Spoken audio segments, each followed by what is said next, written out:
Mga kababayan, handa na ba kayong masilayan ang misteryo sa likod ng antigong salamin?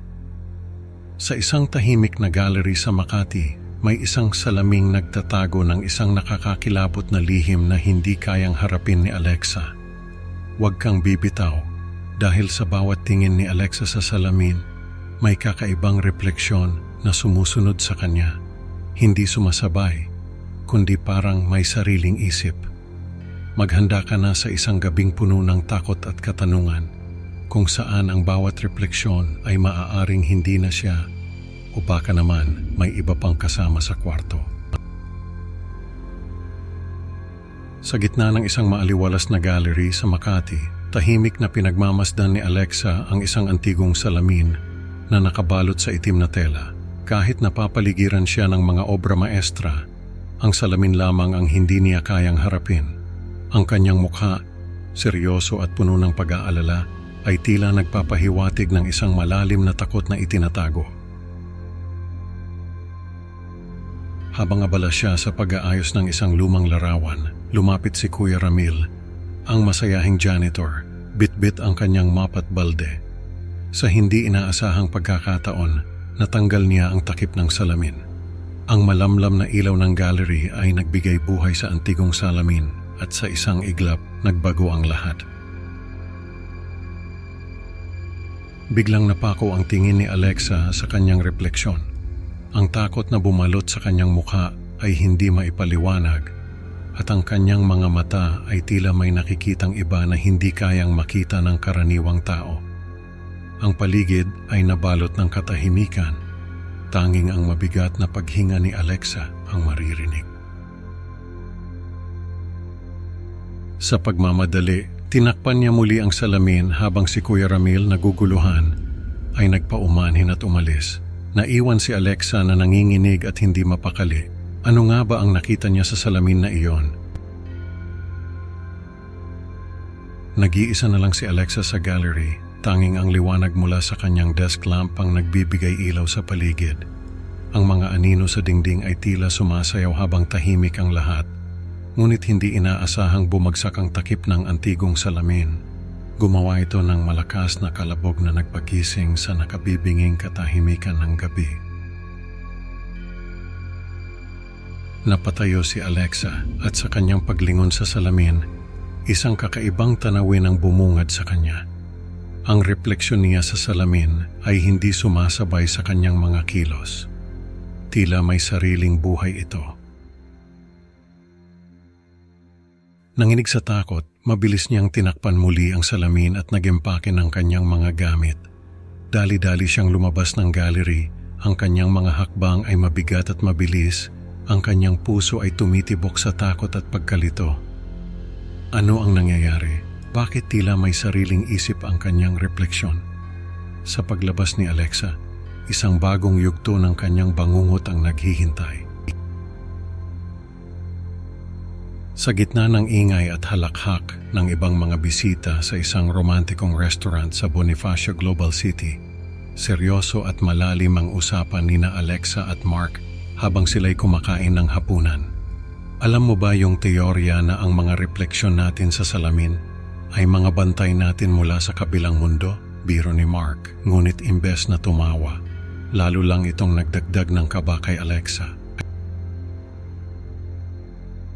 Pagkatapos nilang kumain, excited na dinala ni Mark si Alexa sa Mirror Maze Adventure na puno ng ilaw at salamin. Nagtatakbuhan ang mga bata, nag-aalalay ang mga magulang, at nagsiselfie ang mga kabataan. Pero sa isang sulok ng maze, naramdaman ni Alexa na ang kanyang mga refleksyon ay tila may sariling isip. Isa sa mga ito, agresibo at nakakatakot ang tingin, parang nanghahamon. Sa sobrang takot, nagmadali si Alexa na tumakas pero sa hindi inaasahan, nabasag niya ang isa sa mga salamin. Ang malakas na tunog ng pagkabasag ay umalingaw-ngaw sa buong maze at lahat ng tao sa labas ay napatingin sa pinanggalingan ng ingay. Ano kaya ang mangyayari kay Alexa sa loob ng maze na ito? At paano niya haharapin ang kanyang takot na mag-isa? Sa gitna ng maze, nag-iisa at sugatan, pilit na hinahanap ni Alexa ang daan palabas. Dumudugo ang kanyang mga kamay, hirap at mabilis ang kanyang paghinga. Sa kanyang pagmamadali, iniwan siya ni Mark na nagdagdag pa sa bigat ng kanyang takot at pakiramdam ng pag-iisa. Ang mga ilaw sa maze ay tila nagdilim at ang bawat refleksyon sa salamin ay lalong nagmukhang mas nakakatakot.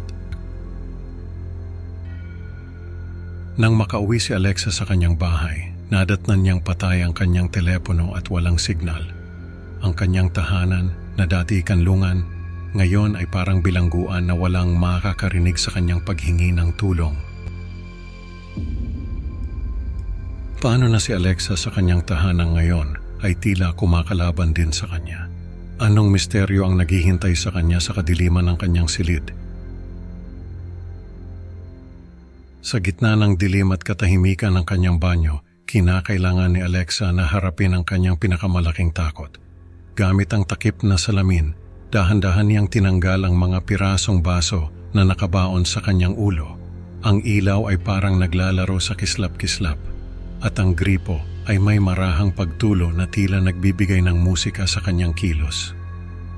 Puno ng takot, pinipilit niyang hindi tumingin ng diretso sa salamin habang ang kanyang mga kamay ay maingat na hinahaplos ang kanyang sugat.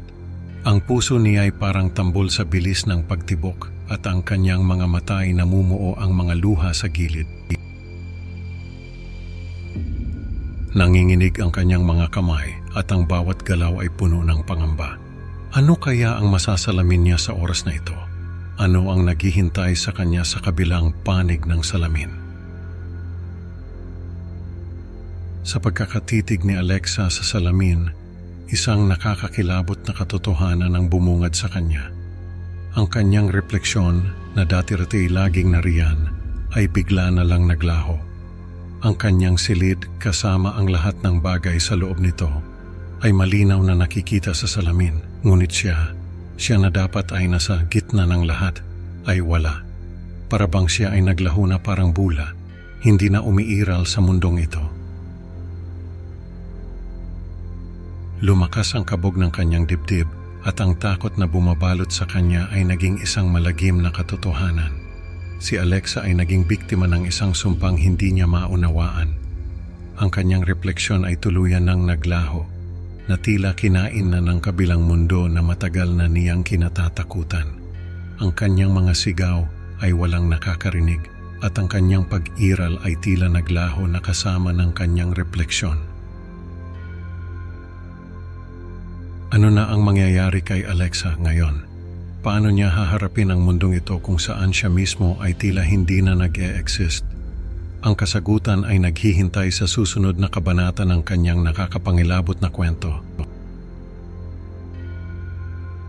Sa huli, natutunan ni Alexa na ang mga salamin ay hindi lang basta refleksyon. May mga lihim itong maaring magdala sa atin sa kabilang dimensyon. Maraming salamat sa pakikinig, mga kaspookies. Huwag kalimutang i-like at mag-subscribe sa Creepy Pinoy Stories para sa mas marami pang nakakakilabot na kwento. Excited na akong makasama kayo ulit sa susunod na upload. Mag-ingat sa inyong pagharap sa salamin, baka hindi na kayo ang bumalik sa kabilang panig. Hanggang sa muli, mga kaspookies.